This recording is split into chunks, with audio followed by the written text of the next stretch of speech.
Hello everyone and welcome to Education Achievers. I hope you all must be doing well. आज की इस video में हम UGC net paper 1 का एक बहुत ही इंपॉर्टेंट कॉन्सेप्ट या टॉपिक स्टार्ट करने वाले हैं which is Indian logic. Indian logic की आज ये फर्स्ट क्लास होने वाली है जिसमें हम सबसे पहले जानेंगे 6 टाइप्स ऑफ प्रमाण के बारे में।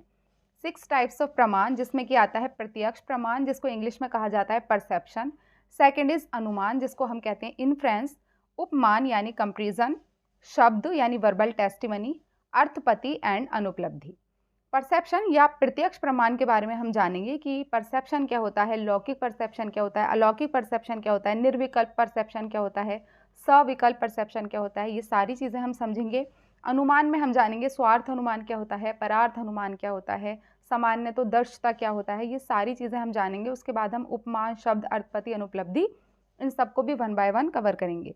उसके साथ ही हम लोग समझेंगे कि कितने टाइप के स्कूल्स हैं इंडियन फिलॉसफी में। आस्तिक स्कूल में कौन कौन से स्कूल्स आते हैं, नास्तिक स्कूल में कौन कौन से स्कूल आते हैं। उसके साथ ही इन स्कूल्स ने किस किस प्रमाण को valid source of knowledge consider किया है। ये सारी चीज़ें हम लोग इस टॉपिक में समझने वाले हैं। क्लास थोड़ी लंबी हो सकती है तो हम इसको 2 पार्ट्स में कवर करेंगे। Okay, and this is something about me. And आप लोग टेलीग्राम ग्रुप भी ज्वाइन कर सकते हो, हम वहाँ पर क्विज प्रैक्टिस करते हैं। क्लासेस का लिंक भी मैं वहाँ पर आपको प्रोवाइड करती हूँ। उसके साथ ही जो भी इंपॉर्टेंट अपडेट्स होती हैं आपके एग्ज़ाम से रिलेटेड वो भी मैं आपको वहाँ पर शेयर करती रहती हूँ। अगर वीडियो आपको थोड़ी सी भी अच्छी लगती है तो प्लीज़ चैनल को ज़रूर सब्सक्राइब करना, अपने फ्रेंड्स के साथ शेयर करना एंड वीडियो को लाइक करना मत भूलना। प्रमाण के कॉन्सेप्ट को समझने से पहले कुछ इंपॉर्टेंट टर्म्स हैं जिनको आपको जानना ज़रूरी है। फर्स्ट इज़ प्रमाता। प्रमाता जिसको कहा जाता है नोअर। नोअर यानी जानने वाला। जैसे मान लीजिए कि यूजीसी नेट एग्ज़ाम के बारे में आपको नहीं पता है, आपको जानना है कि यूजीसी नेट एग्ज़ाम क्या होता है, कब कंडक्ट किया जाता है, उसके फ़ायदे क्या हैं, तो जानने वाला कौन होगा? प्रमाता या नोअर। उसके बाद आता है प्रमेय। प्रमेय यानी कि ऑब्जेक्ट ऑफ नॉलेज। जैसे यूजीसी नेट एग्ज़ाम, आपको किस चीज़ के बारे में जानना है? यूजीसी नेट एग्ज़ाम के बारे में जानना है। तो यहाँ पर ऑब्जेक्ट ऑफ नॉलेज क्या हुआ? प्रमेय। जिस चीज़ के बारे में आपको जानना है वो कहलाएगा प्रमेय। ठीक है, जानने वाला कौन हुआ? प्रमाता। और जिस चीज़ के बारे में जानना है वो क्या होगा? प्रमेय। और उसके बाद आता है प्रमा। प्रमा मतलब valid knowledge. UGC net exam के बारे में क्या होता है, यूजीसी नेट एग्ज़ाम कब कंडक्ट कराया जाता है, इसके क्या बेनिफिट्स हैं, क्या आपको आगे चलकर इसका फ़ायदा मिलेगा, इसके बारे में जो भी नॉलेज है उसको आप कहोगे प्रमा या वैलिड नॉलेज। उसके बाद आता है प्रमाण। प्रमाण का मतलब होता है मीन्स ऑफ नॉलेज, कि यूजीसी नेट एग्ज़ाम से रिलेटेड जो नॉलेज है उसको आपने कैसे एक्वायर किया, कैसे आपको पता चला यूजीसी नेट एग्ज़ाम होता क्या है।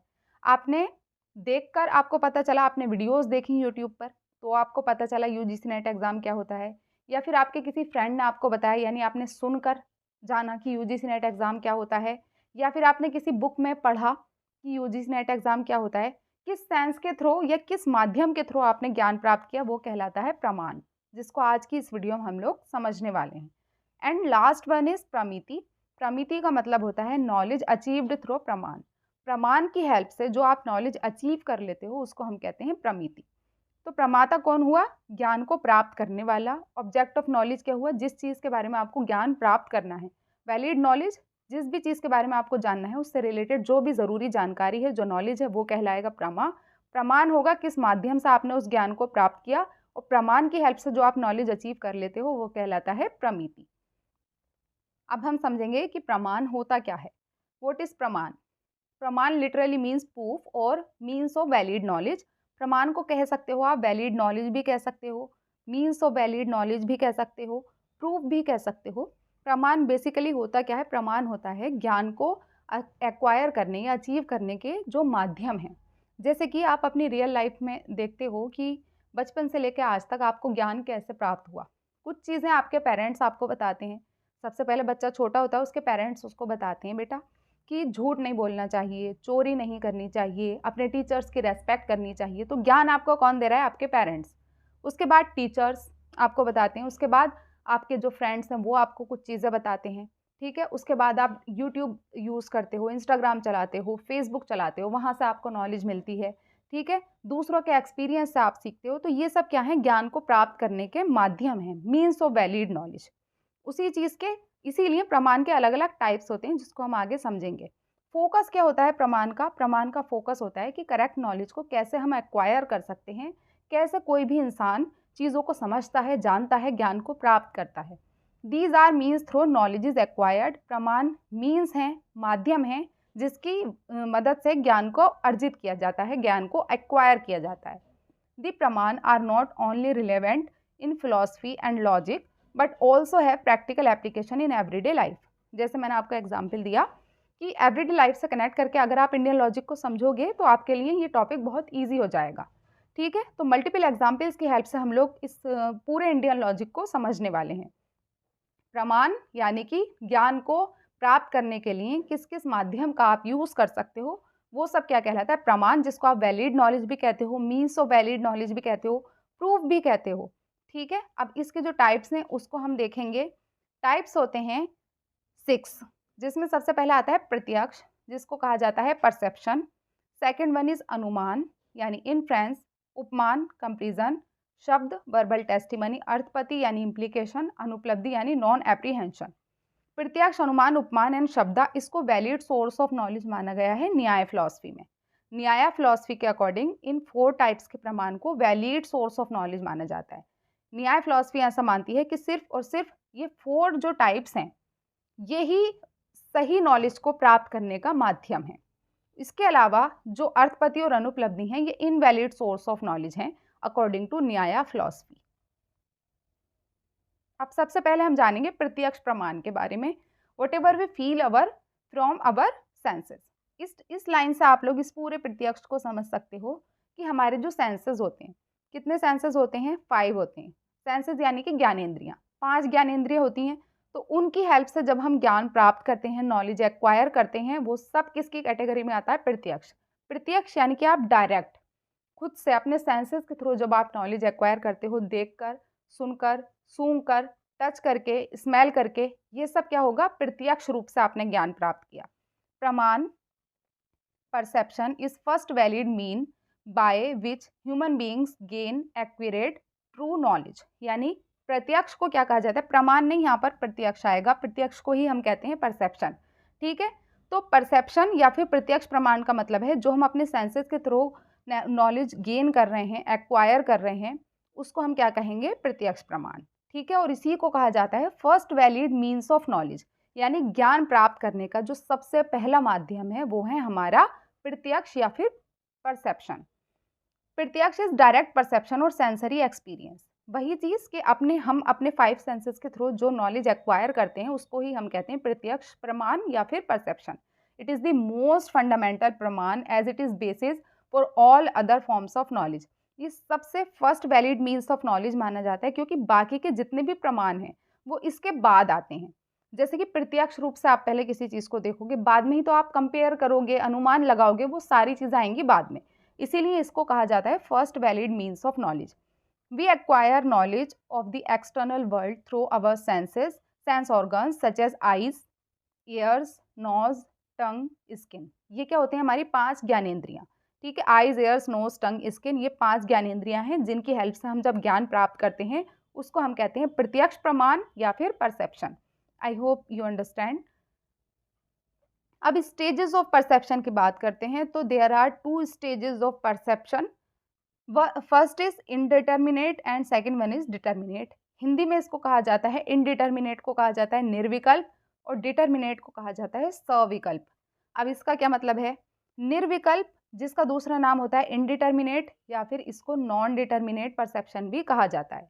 When one just perceives an object without being able to know its features, it is the cognition of an object as just an existing thing without any recognition and characterization.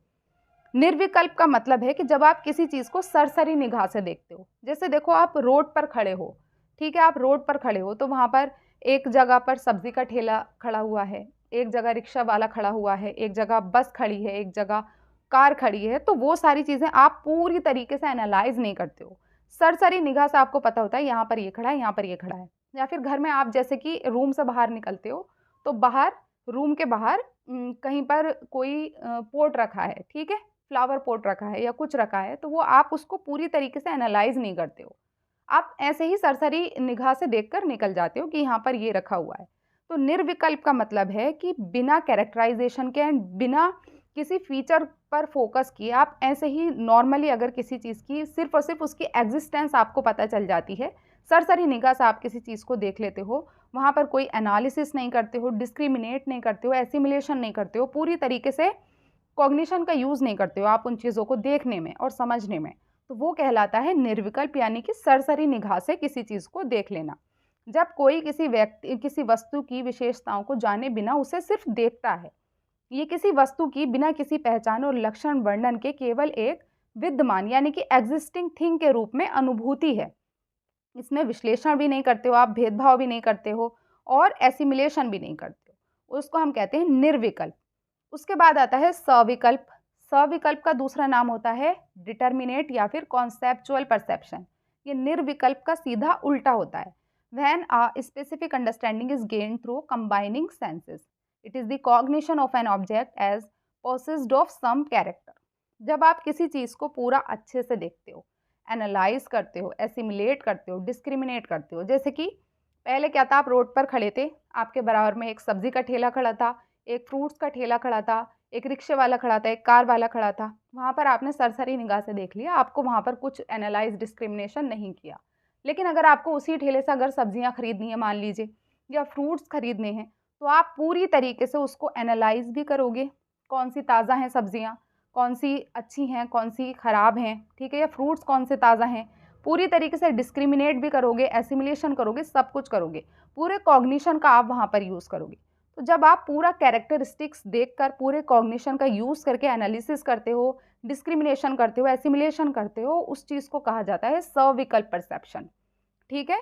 And it is divided into 2 parts. अब सविकल्प को 2 parts में divide किया जाता है, लौकिक and अलौकिक perception. अब हम इसको समझते हैं कि लौकिक एंड अलौकिक परसेप्शन क्या होता है। फर्स्ट इज लौकिक परसेप्शन, जिसको कहा जाता है ordinary perception. Perception of objects that can be seen, heard, touched, tested and smelled. लौकिक का मतलब है वो सारी चीज़ें जिनको आप अपने 5 सेंसेस, 5 सेंसरी ऑर्गन्स के थ्रू महसूस कर सकते हो, देख सकते हो, छू सकते हो, सुन सकते हो, वो सब क्या कहलाता है, लौकिक परसेप्शन, ठीक है। अब लौकिक परसेप्शन में 2 चीज़ें आती हैं। First is external perception and second one is internal perception. अब एक्सटर्नल परसेप्शन क्या होता है। एक्सटर्नल परसेप्शन का मतलब होता है बाहरी ज्ञान या बाहरी धारणा। Knowledge can be receive through our sensory perception, जैसे कि सुनना, स्मेल करना, देखना, टच करना, टेस्ट करना, ये सब लौकिक परसेप्शन का एक्सटर्नल पार्ट है। इंटरनल परसेप्शन क्या होता है, ये भी लौकिक परसेप्शन का ही पार्ट है। इंटरनल में होता है जो चीज़ें हम देख नहीं सकते, जो चीज़ें हम देख नहीं सकते, जो अमूर्त रूप में होती हैं, जैसे कि दुख, सुख, खुशी, ठीक है, उत्साहित होना ज़्यादा, या फिर गुस्सा होना, या फिर ज़्यादा खुशी शो करना, ये सारी चीज़ें, यानी कि दर्द, खुशी, दुख, क्रोध, गम, ये सब चीज़ें क्या होंगी, इंटरनल परसेप्शन, जो कि आप इंटरनली फील करते हो उनको, वो देख नहीं सकते हो, आप इंटरनली फील करते हो बस। तो वो क्या होगा, जो फील करने वाली चीज़ें होंगी, जो अमूर्त रूप में होंगी, वो होगा इंटरनल परसेप्शन लौकिक में। और एक्सटर्नल क्या होगा, जिनको आप अपने 5 सेंसरी ऑर्गन्स के थ्रू देख भी सकते हो, सूंघ भी सकते हो, सुन भी सकते हो, टच भी कर सकते हो, टेस्ट भी कर सकते हो, वो सब कहलाएगा एक्सटर्नल परसेप्शन। अब हम देखते हैं अलौकिक परसेप्शन क्या होता है। अलौकिक परसेप्शन, जिसको कहा जाता है एक्स्ट्रा ऑर्डिनरी परसेप्शन। अलौकिक का मतलब है perception of objects that can not be perceived by ordinary senses. जो लौकिक होगा उसमें आप क्या आएंगे, 5 सेंसरी ऑर्गन्स, जो अभी हमने समझा। अलौकिक में क्या होता है, अलौकिक में आता है आपके ज्ञानेंद्रियों से भी परे जो चीज़ होती है। ज्ञानेंद्रियों से परे यानी कि आप जो चीज़ सामने से सिर्फ देख नहीं रहे हो, बल्कि सामने से तो आप जो आपका प्रेजेंट है उसको आप देख रहे हो, लेकिन अगर आप फ्यूचर भी प्रेडिक्ट कर दो कि फ्यूचर क्या होगा, जैसे कि टेलीपैथी होती है, ठीक है, या भविष्यवाणी होती है, कुछ लोग भविष्यवाणी करते हैं कि फ्यूचर में क्या होने वाला है, तो वो आपके सेंसेस से भी बढ़कर है, सेंसेस से परे है। तो जो चीज़ सेंसेस से परे होगी, जैसे कि आप पास्ट में बता देते हो कि क्या हुआ, या पास्ट में नहीं फ्यूचर तक का बता देते हो कि आगे क्या होने वाला है, तो वो सब क्या कहलाएगा, अलौकिक। उसको आप क्या कहोगे, अलौकिक, जो कि आपके सेंसेस से भी परे होगा, लाइक टेलीपैथी या दूरदर्शिता। इसके 3 पार्ट्स होते हैं। फर्स्ट इज सामान्य लक्षणा, सेकंड इज ज्ञान लक्षणा, यहाँ पे जनाना आप पढ़ोगे, लेकिन जो JN होता है उसको ही ज्ञा कहा जाता है, ठीक है, तो यहाँ पर आपको कंफ्यूज नहीं होना है। आगे भी जो प्रतिजना है तो उसको प्रतिज्ञा भी कहते हैं, जो आप आगे समझोगे, तो यहाँ कंफ्यूज नहीं होना है, इसको हम कहेंगे ज्ञान लक्षण। और इसको हम कहेंगे योगज। ठीक है, योगज लक्षण, ये सामान्य लक्षण। तो जो सामान्य लक्षण है उसका दूसरा नाम होता है यूनिवर्सल परसेप्शन। यूनिवर्सल परसेप्शन का क्या मतलब होता है? It includes the concept of universals. इसमें यूनिवर्सल का कॉन्सेप्ट आता है। The perception of whole class of objects through a generic property. सामान्य लक्षण का मतलब है एक यूनिवर्सल जो परसेप्शन होता है। यूनिवर्सल परसेप्शन का क्या मतलब है? जैसे कि अगर इंसान है तो उसके अंदर इंसानियत होगी, ठीक है, या फिर अगर कोई व्यक्ति है तो उसके अंदर व्यक्तित्व होगा, एक अलग पर्सनैलिटी होगी, यानी यूनिवर्सल जो चीज़ है उसको आप कहोगे एक यूनिवर्सल परसेप्शन। तो वो क्या होगा? सामान्य लक्षण, यानी कि जो नॉर्मल सी चीज़ है, यूनिवर्सलाइज कर सकते हो आप उसको, वो होगा सामान्य लक्षण। जैसे कि मनुष्य के अंदर मानवता का होना, ठीक है। उसी तरीके से दूसरा आता है ज्ञान लक्षण।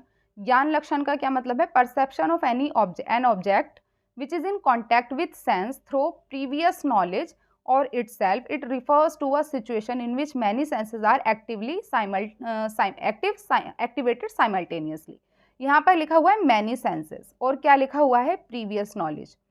आप जैसे आपने पहले कभी इमली की चटनी खाई, मान लीजिए इमली की चटनी आपने पहले खाई थी। अब अगर आज आपके सामने इमली की चटनी रख दी जाती है तो आप देख आंखों से रहे हो उसको, इमली की चटनी को, लेकिन आपकी जो प्रीवियस नॉलेज है, वो वहाँ पर काम करेगी और आपके मुंह में पानी आ जाएगा। तो जहाँ पर आपके प्रीवियस नॉलेज के बेस पर एक से ज़्यादा सेंसेस काम करना शुरू कर जाएं, वो होता है ज्ञान लक्षण, जिसको हम क्या कहते हैं? Complex perception. जैसे चटपटी भेलपूरी है, तो आपने सामने से देखा कि भेलपूरी है, लेकिन आप उसको पहले खा चुके हो, तो वहाँ पर चटपटे का कॉन्सेप्ट आ गया, आपके मुंह में पानी आ गया, ठीक है। या आप गोलगप्पे का एग्जाम्पल ले सकते हो, या किसी भी चीज़ का एग्जाम्पल ले सकते हो, या फिर खट्टा आम, ठीक है। देखा आपने सामने से आम, लेकिन आपके मुंह में पानी आ गया, आपके एक से ज़्यादा सेंसेस इन्वॉल्व हो गए उसमें, क्योंकि आप पहले एक्सपीरियंस कर चुके हो उस चीज़ को, प्रीवियस नॉलेज है आपके पास। तो उसको हम क्या कहेंगे? ज्ञान लक्षण। यानी कि किसी चीज़ की आपको पहले से नॉलेज है और उसको आप देखते हो, तो आपके एक से ज़्यादा सेंसेस यूज़ हो जाते हैं वहाँ पर, तो उसको हम कहते हैं कॉम्प्लेक्स परसेप्शन या फिर ज्ञान लक्षण। थर्ड वन होता है योगज लक्षण, जिसको हम कहते हैं इंट्यूटिव परसेप्शन।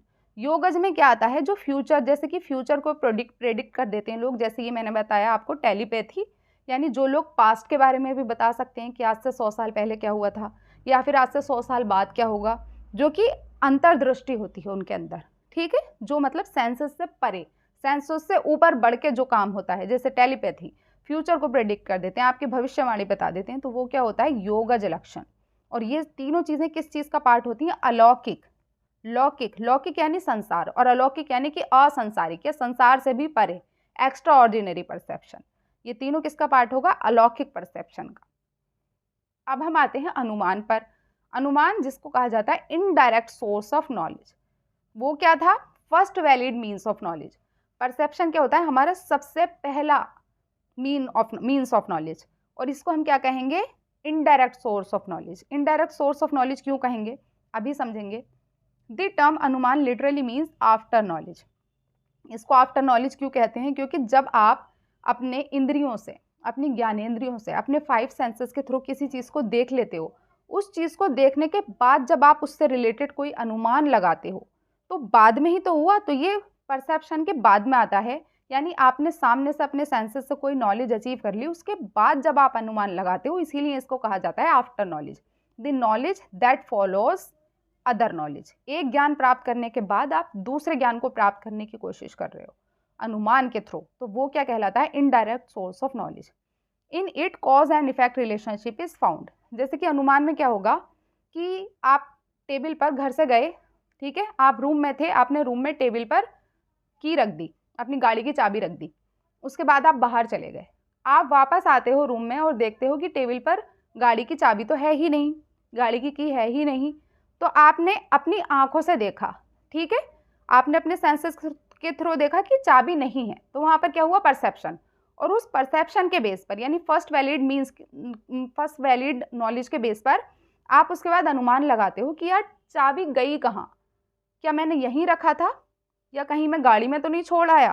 तो आप जब अनुमान लगाते हो, इसीलिए इसको कहा जाता है आफ्टर नॉलेज। तो अनुमान कॉज एंड इफेक्ट रिलेशनशिप आप देखते हो अनुमान में कि क्या कारण है और क्या प्रभाव है, कि ये चाबी यहाँ क्यों नहीं है, इसकी क्या वजह हो सकती है, मैंने कहाँ रखी थी, कहीं मैंने गाड़ी में तो नहीं छोड़ दी, मैं नीचे तो नहीं छोड़ आया, या मैंने दूसरे रूम में तो नहीं रख दी। तो यहाँ पर कॉज एंड इफेक्ट का रिलेशनशिप देखा जाता है। We use anumana in our daily life when we don't have the exact information.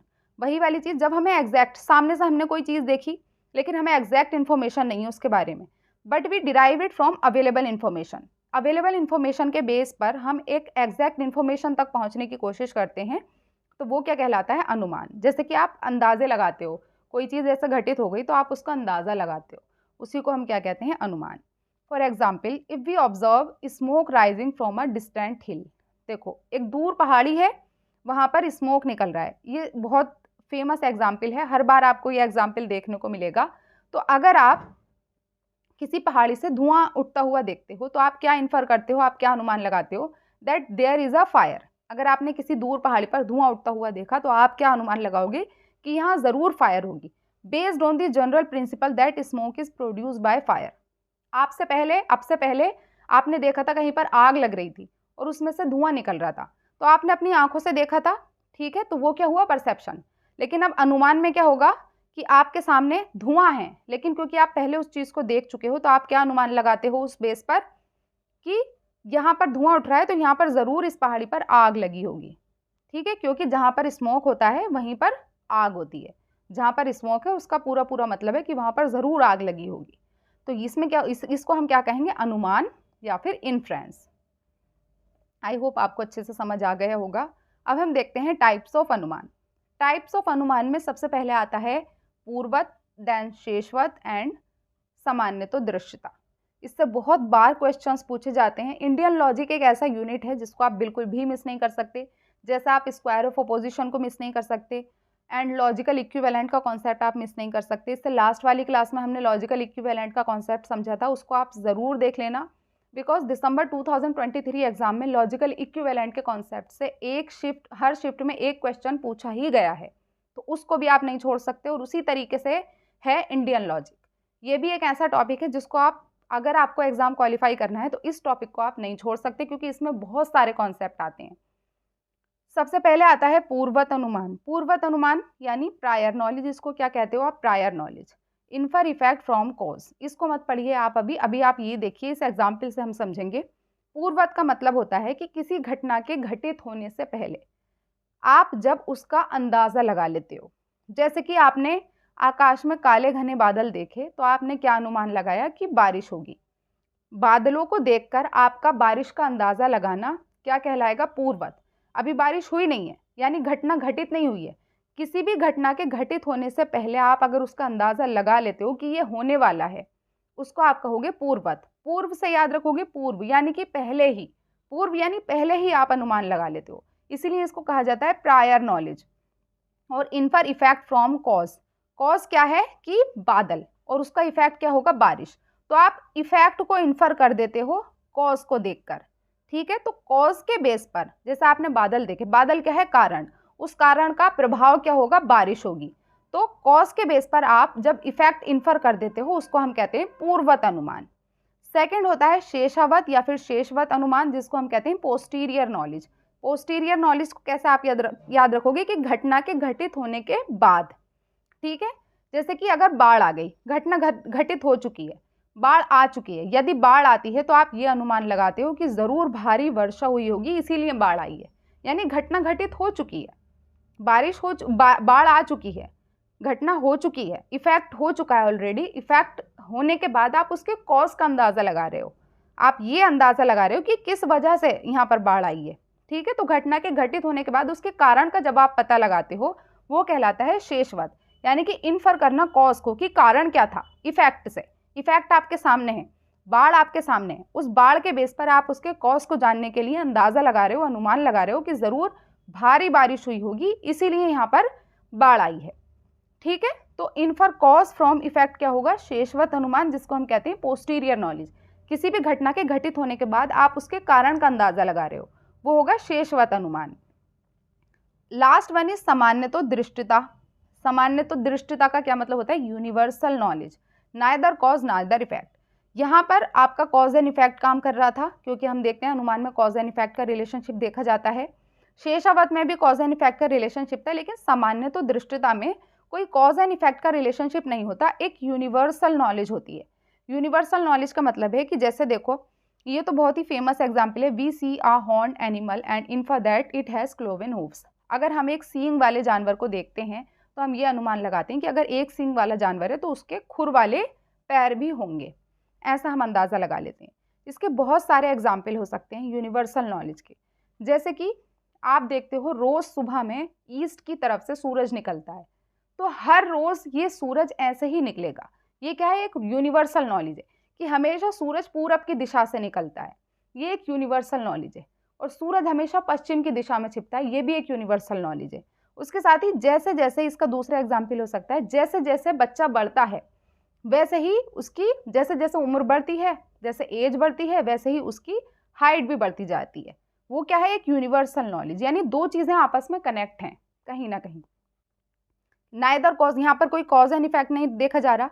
एक एग्जाम्पल हो गया ये वाला जानवर वाला कि आपने किसी एक सींग वाले जानवर को देखा तो आप अंदाज़ा लगा लेते हो कि इसके खुर होंगे पैरों में। दूसरा कि अगर सूरज पूरब से निकलता है तो वो हमेशा सूरज पूरब से ही निकलेगा और पश्चिम में ही छिपेगा, ये भी क्या है, यूनिवर्सल नॉलेज। या कोई छोटा बच्चा है, जैसे जैसे उसकी एज बढ़ती है वैसे वैसे ही उसकी हेयर्स की लेंथ भी बढ़ती है, उसके साथ ही उसकी हाइट भी बढ़ती है और आवाज़ भी भारी होती चली जाती है, लड़कियों की अलग लड़कों की अलग। वो भी क्या है, एक यूनिवर्सल नॉलेज। इसको क्या कहते हैं, सामान्य। तो जो चीज़ सामान्य है, जो नॉर्मल है, जो यूनिवर्सल है, उसको आप कहते हो सामान्य तो दृष्टता। ओके, अब अनुमान से रिलेटेड देखो, अनुमान से बहुत सारे क्वेश्चंस पूछे जाते हैं, तो अनुमान के स्ट्रक्चर को हम एक अलग क्लास में भी अच्छे से अंडरस्टैंड करेंगे, लेकिन जो ज़रूरी चीज़ें हैं वो हम इस क्लास में भी कवर करेंगे। अनुमान एक ऐसा टॉपिक है जिसको अलग से एक क्लास में मुझे आपको कवर कराना होगा। अनुमान जिसको हम कहते हैं इन्फ्रेंस, इसके 3 एलिमेंट्स होते हैं। एक होता है हेतु, एक होता है साध्य, एक होता है पक्ष, जिसको हम middle term, major term, minor term कहते हैं ना, वेस्टर्न लॉजिक में जो हमने पढ़ा था।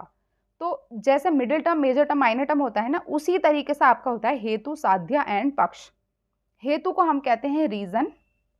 जैसे इस एग्जाम्पल में, if we see smoke on a hill, अगर हम किसी पहाड़ी पर धुआं देखते हैं तो हम कंक्लूड करते हैं कि वहाँ पर ज़रूर फायर होगी। तो यहाँ पर जो रीज़न है वो क्या कहलाएगा, स्मोक, और इसको हम क्या कहेंगे, हेतु। जो साध्य है, साध्य किसको कहेंगे, फायर को, ठीक है, और इसको हम क्या कहते हैं, प्रपोजिशन। और जो पक्ष है, पक्ष किसको कहेंगे, हील को। पक्ष क्या होगा, हील, स्मोक क्या होगा, हेतु, और साध्या क्या होगा, फायर, ठीक है। और अब हेतु का क्या मतलब है, हेतु का मतलब होता है रीजन। रीजन यानी कि कारण। कारण क्या है, स्मोक। कारण क्या है, स्मोक। आपने क्या देखा, धुआं उठता हुआ देखा, और उसके बेस पर आपने अंदाजा क्या लगाया कि यहाँ पर ज़रूर फायर होगी। तो यहाँ पर कारण क्या हुआ, स्मोक, और फायर क्या हुआ, यहाँ पर साध्या या प्रपोजिशन। साध्य क्या होता है, sadhya is the proposition that is infer. साध्य क्या होता है, जिस चीज को हम इन्फर कर रहे हैं। इन्फर किस चीज को कर रहे हो आप, स्मोक देखकर इन्फर कर रहे हो आग को, कि यहाँ पर स्मोक है तो आग भी होगी। पक्ष क्या होता है, सब्जेक्ट, जहां पर वो स्मोक है उसका जो ठिकाना है, स्मोक का जो ठिकाना है वो कहलाता है पक्ष। इसी को हम कहते हैं माइनर टर्म। हिल क्या होता है, माइनर टर्म, ठीक है। फायर क्या होगा, मेजर टर्म। स्मोक क्या होगा, मिडिल टर्म। इस तरीके से आपको अच्छे से समझ आएगा।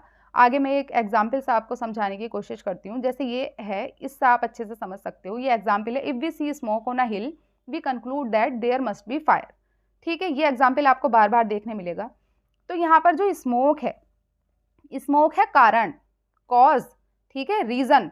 तो इसको हम क्या कहते हैं, हेतु, और इसी को कहा जाता है middle term. Middle term, major term, यहाँ पर हम इसको इसलिए कह देते हैं ताकि आप अंडरस्टैंड कर सको। वेस्टर्न लॉजिक में हम इजीली समझ लेते हैं मिडिल, माइनर और मेजर का कॉन्सेप्ट। यहाँ पर हम मिडिल टर्म कहते हैं हेतु को, ताकि हम अच्छे से अंडरस्टैंड कर सकें। और माइनर टर्म क्या होता है, माइनर टर्म है यहाँ पर हिल, पक्ष, यानी कि जो मिडिल टर्म का जो ठिकाना है वो क्या कहलाता है, पक्ष, और जिसको हम कहते हैं माइनर टर्म। और फायर होता है मेजर टर्म। इससे क्वेश्चन एज इट इज भी पूछा जा सकता है कि फायर जो है, इस एग्जाम्पल में जो फायर है वो साध्य है, पक्ष है, या फिर हेतु है, या फिर वो मिडिल टर्म है, मेजर टर्म है, या माइनर टर्म है। तो कैसे याद रखोगे आप, फायर, क्योंकि आग है वो सबको भस्म कर सकती है, तो वो क्या होती है, सबसे ज़्यादा मेजर होती है, ऐसे आप लोग याद रखोगे, ठीक है। तो मिडिल टर्म क्या होगा, हेतु, माइनर टर्म क्या होगा, पक्ष, और मेजर टर्म क्या होगा, साध्या। इसको आप इस पिक्चर, इस एग्जाम्पल की हेल्प से भी याद रख सकते हो कि देखो, सबसे पहले है माइनर टर्म, जिसको हम क्या कहते हैं, पक्ष, और पक्ष क्या है, हील। ये मैं आपको कनेक्ट करने के लिए बता रही हूँ ताकि आप एग्जाम में अच्छे से कनेक्ट कर पाओ। पक्ष, पा से होता है पक्ष और पा से ही होती है पहाड़ी, ठीक है। और सबसे पहले यहाँ पर क्या है इस पिक्चर में, पहाड़ी, सबसे नीचे पहाड़ी होती है। और माइनर क्या होता है, माइनर भी क्या होता है, सबसे छोटा। पक्ष क्या है हमारा, माइनर टर्म है, माइनर क्या होता है, सबसे छोटा, माइनर मतलब सबसे छोटा। तो माइनर यानी सबसे छोटा, और पा से पक्ष, पा से पहाड़ी, और सबसे नीचे सबसे छोटा क्या है हमारा, पहाड़ी।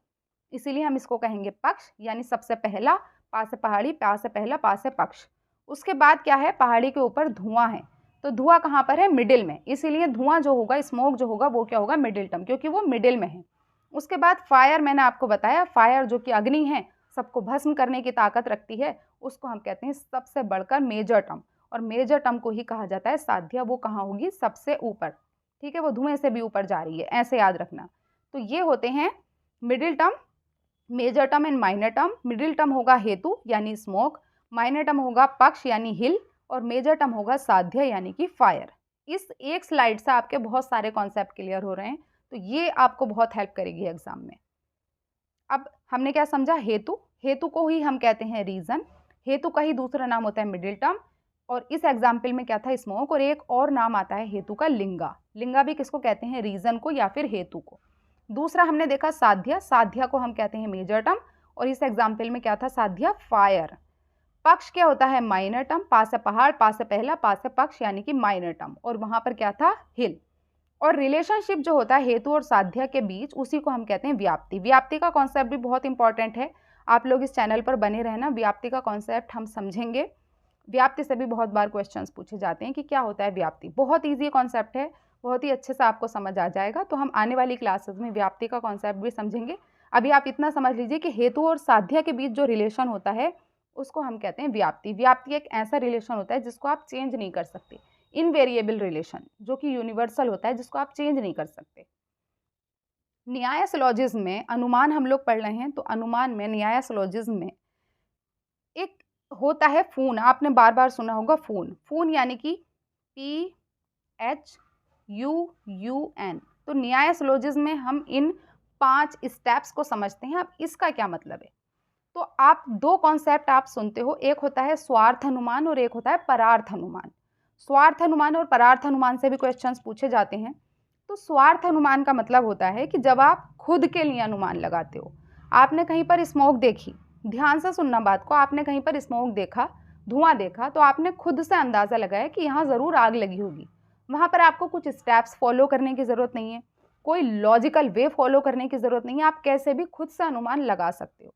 उसको हम क्या कहते हैं, स्वार्थ अनुमान, जिसमें कि आप या तो इन 3 स्टेप्स का यूज़ करते हो मोस्टली, या फिर आप लास्ट के 3 स्टेप्स का यूज़ करते हो।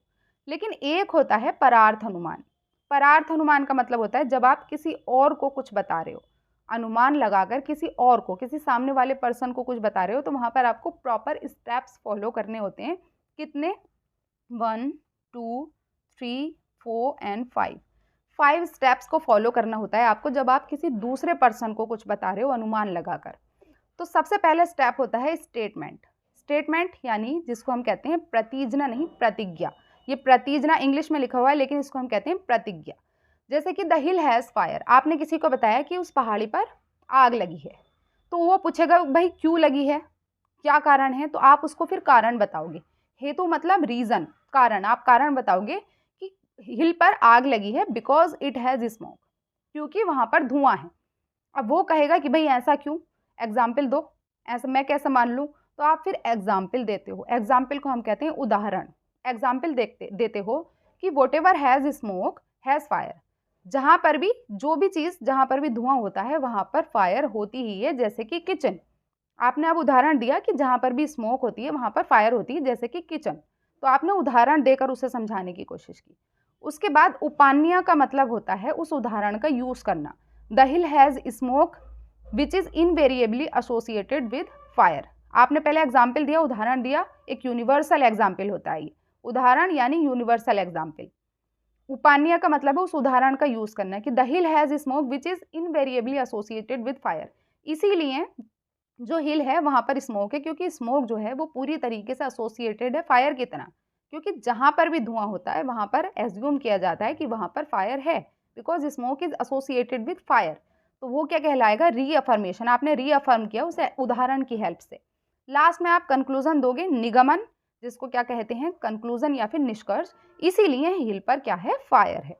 तो जब आप दूसरे पर्सन को कुछ अनुमान लगाकर बताते हो तो वहां पर आप ये 5 स्टेप्स यूज करते हो, जिसको आप PHUUN से याद रख सकते हो, फोन से।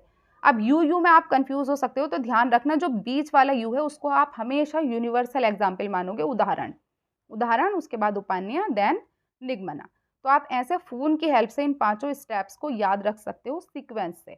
अब जो परार्थ अनुमान होता है उसमें तो आप यूज करते हो इन 5 स्टेप्स का, लेकिन जो स्वार्थ अनुमान होता है, यानी कि जब आप खुद से कोई अनुमान लगा रहे हो, तो वहां पर या तो आप इन 3 को यूज करते हो स्टार्टिंग के, या फिर लास्ट के 3 को यूज करते हो।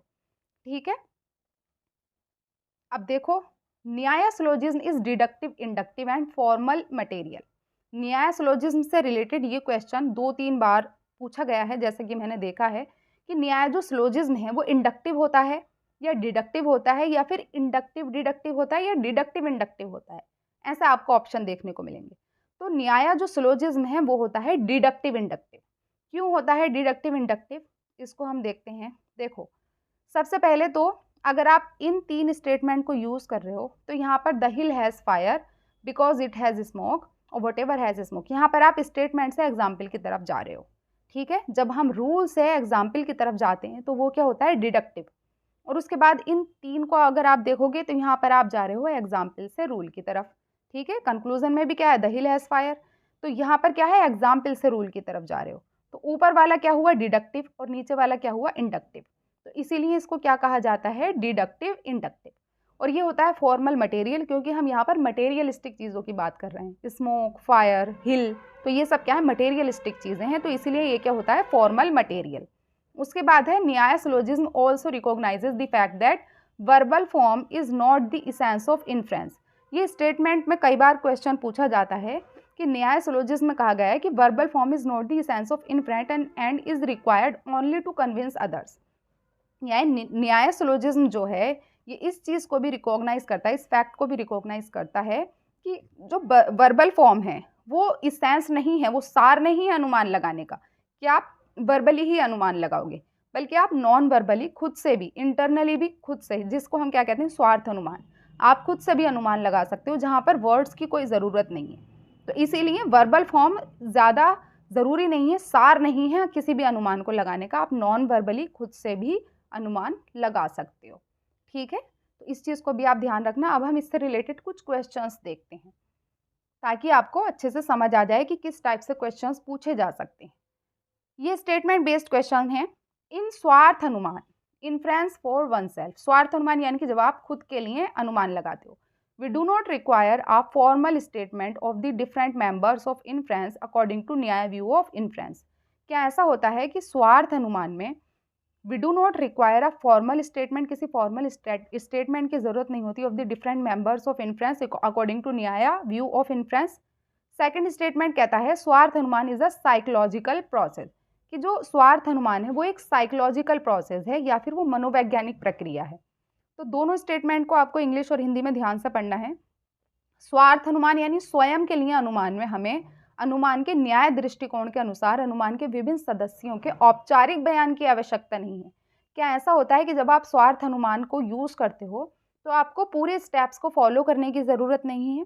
सेकंड स्टेटमेंट कह रहा है कि स्वार्थ अनुमान एक साइकोलॉजिकल प्रोसेस है, मनोवैज्ञानिक प्रोसेस है। तो दोनों ही बातें देखो सही हो जाती हैं, क्योंकि स्वार्थ अनुमान में आप सारे स्टेप्स फॉलो नहीं करते हो। तो फर्स्ट स्टेटमेंट ठीक हो जाता है। एंड सेकंड स्टेटमेंट, स्वार्थ अनुमान एक साइकोलॉजिकल प्रोसेस है, क्योंकि आप खुद से अपने माइंड में सोच रहे हो, एक मनोवैज्ञानिक प्रक्रिया है, आप अपने मन में सोच रहे हो, आप वर्बली नहीं बोल रहे हो, आप नॉन वर्बली अपने मन में सोच कर अनुमान लगा रहे हो। तो दूसरा स्टेटमेंट भी ठीक हो जाएगा, और इसलिए यहाँ पर करेक्ट आंसर हो जाएगा option number 1। Both statement 1 and statement 2 are correct. Next question, the term yogaja intuitive pertains to which of the following pramana. योगज शब्द निम्नलिखित में से किस प्रमाण से संबंधित है। योगज का जो कॉन्सेप्ट था वो हमने परसेप्शन में पढ़ा था, इन्फ्रेंस या अनुमान, वर्बल टेस्टिमनी यानी शब्द, या फिर उपमान कंपैरिजन। इन चारों में से किस में हमने योगज का कॉन्सेप्ट पढ़ा था। तो आपको अच्छे से ध्यान होगा मैंने क्या बताया था। योगज इंट्यूटिव परसेप्शन, जिसमें आती है भविष्यवाणी, जो कि अलौकिक परसेप्शन का एक पार्ट है जो हमने पढ़ा था परसेप्शन में। ठीक है, अलौकिक परसेप्शन का एक पार्ट है योगज या फिर योगजा। Next, in classical Indian philosophy swartha for one self and parartha for others are kinds of which of the following pramana instrument of knowledge. यानी जो क्लासिकल इंडियन फिलॉसफी है जिसमें स्वार्थ और अनुमान, स्वार्थ और परार्थ का कॉन्सेप्ट आता है, वो किस प्रमाण से एसोसिएटेड है? प्रत्यक्ष, अनुपलब्धि, उपमान या फिर अनुमान। इसमें आपको ये भी लिखा हुआ दिखाई दे सकता है एग्जाम में कि परसेप्शन और अनुपलब्धि आ सकता है यहाँ पर, नॉन एप्रीहेंशन, उपमान आ सकता है, कंपैरिजन, अनुमान आ सकता है, इन्फ्रेंस। तो आपको बताना है कि स्वार्थ और परार्थ हमने क्या पढ़ा था? अनुमान। यहाँ पर अनुमान दिया हुआ है लेकिन इंग्लिश में भी दिया जा सकता है, तो इसलिए ध्यान रखना। तो यहाँ पर तो सही आंसर हो जाएगा आपका अनुमान, क्योंकि हमने स्वार्थ अनुमान और परार्थ अनुमान इन दोनों का कॉन्सेप्ट समझा था। नेक्स्ट क्वेश्चन, स्टेटमेंट 1 कहता है according to classical Indian logicians the inference of cause from the effect is called purvat. भारतीय तर्कशास्त्रियों के अनुसार कार्य से कारण का अनुमान पूर्वत कहलाता है। क्या लिखा हुआ है? क्लासिकल इंडियन लॉजिशियंस के according inference of cause from the effect, effect से कॉज का अंदाजा अगर आप लगा रहे हो, इन्फ्रेंस निकाल रहे हो, तो उसको पूर्वत कहते हैं। क्या ये सही बात है? स्टेटमेंट 2 कहता है according to Naiyayikas the inference of effect from the cause is not possible. यानी कि इन्फ्रेंस ऑफ इफेक्ट, आप इफेक्ट का अंदाजा नहीं लगा सकते उसके कॉज से, ये पॉसिबल नहीं है। क्या ये सही है? तो हमने अच्छे से समझा था, inference of cause from effect, effect से अगर आप कॉज का अंदाजा लगा रहे हो तो उसको हम कहते हैं शेषवत, ना कि पूर्ववत। उल्टा लिखा हुआ है यहाँ पर। ऐसे ही सेकंड स्टेटमेंट जो कह रहा है कि आप inference of effect from the cause is not possible, क्या आप इफेक्ट से कॉज का अंदाजा नहीं लगा सकते, उसको इन्फर नहीं कर सकते? बिल्कुल कर सकते। और यहाँ पर क्या लिख रहा है? नॉट। तो ये भी गलत हो जाएगा। तो दोनों ही स्टेटमेंट यहाँ पर गलत बात कर रहे हैं, क्योंकि हम इफेक्ट से कॉज का अंदाजा बिल्कुल लगा सकते हैं, जिसको हम क्या कहते हैं? शेषवत। ठीक है, शेषवत अनुमान कहते हैं। और ये क्या है? पूर्ववत अनुमान में क्या लिखा हुआ है? उल्टा लिखा हुआ है। तो ये दोनों ही स्टेटमेंट क्या हो जाएंगे? रॉन्ग हो जाएंगे, और आंसर हो जाएगा option number 2। Both statement 1 and statement 2 are incorrect. अब ये होमवर्क क्वेश्चन है आप लोगों के लिए। Which of the following pramana are accepted by Nyaya school. आपको बताएं न्याया स्कूल के अकॉर्डिंग इन पांचों में से किस किस प्रमाण को वैलिड सोर्स ऑफ नॉलेज माना गया है, या फिर किस किस प्रमाण को एक्सेप्ट किया गया है न्याया स्कूल में, ये आपको बताना है। आप लोग इस क्वेश्चन का आंसर मुझे कमेंट बॉक्स में ज़रूर बताना। साथ ही आप लोग ये भी बताना कि आज की क्लास आप लोगों को कैसी लगी, एंड किस स्कूल ने किस किस प्रमाण को वैलिड सोर्स ऑफ नॉलेज माना, कौन कौन से प्रमाण को एक्सेप्ट किया। ये सब हम अपने नेक्स्ट पार्ट में समझेंगे। नेक्स्ट पार्ट में ही हम समझेंगे उपमान का कॉन्सेप्ट, अर्थपति, अनुपलब्धि, ये सारी चीज़ें हम लोग अपने नेक्स्ट पार्ट में समझेंगे। एंड बाकी के जितने भी